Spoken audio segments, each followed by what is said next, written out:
face down here is there's this incredible dichotomy between the wealth and the poverty. Just standing where I am at the City of Youth, I can look a quarter mile this way and I see a F1 for a Formula racetrack out on a hillside where a very wealthy family has it. Quarter mile the other direction, there's a polo field. But our kids live in abject poverty. Brazil has the 8th largest economy in the world, some of the wealthiest people in the world, and then you turn around and you discover that 60% of the people are living in hovels. And it's this misery index, this separation between the incredible wealth and the incredible poverty that causes such stress in the society. But the other thing it does, it causes the wealthy not to see the poor as people. And you can go and talk to a wealthy person, even some of our supporters, and we ask them, what's the great problem that you experience in Brazil? And, oh, it's the division between the political parties, or it's the corruption at the highest level of government. Not that there are children dying on the streets. And it's somehow bridging that gap of helping them understand that these kids need their love, they need their attention, they need their wealth. They need to be touched by these folks. And that's one of the real challenges that we face. When a girl has been really involved in prostitution, it's very, very hard to, anyone would tell you, anywhere around the world, it's very hard to rehabilitate a prostitute because it just does mess with your head. It just does lower your self-esteem. You know, and it's hard to get a prostitute to feel like she's worthy of doing any other type of work. And anyone around the world who works with prostitutes would tell you that. It happens, but, you know, it's hard.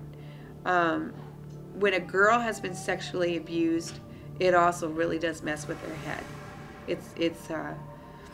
You need to have a lot of counseling. But I think that one of the advantages we have is so many of our kids have had that in their background that it's a natural counseling group.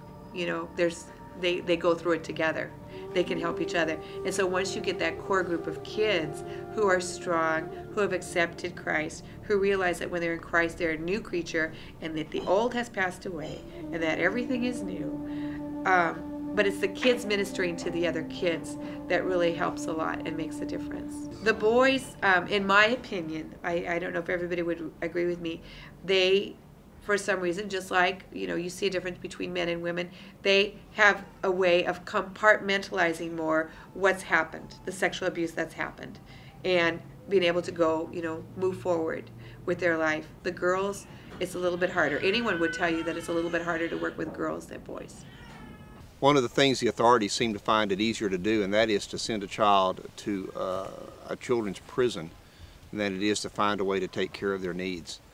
One of the children's prison that is, I don't know, a quarter mile from our facility in Victoria, 500 kids are crammed into a prison that's designed to hold 100.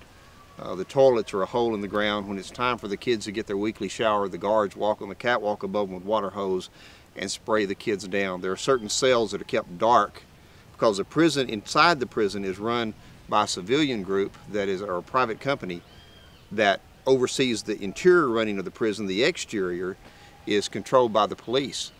But inside the prison, there are actually cells that are kept dark where kids that have done something like kill a policeman are kept and are hidden. And they're hidden in those cells to protect them from the police, because the police will kill them, literally. They'll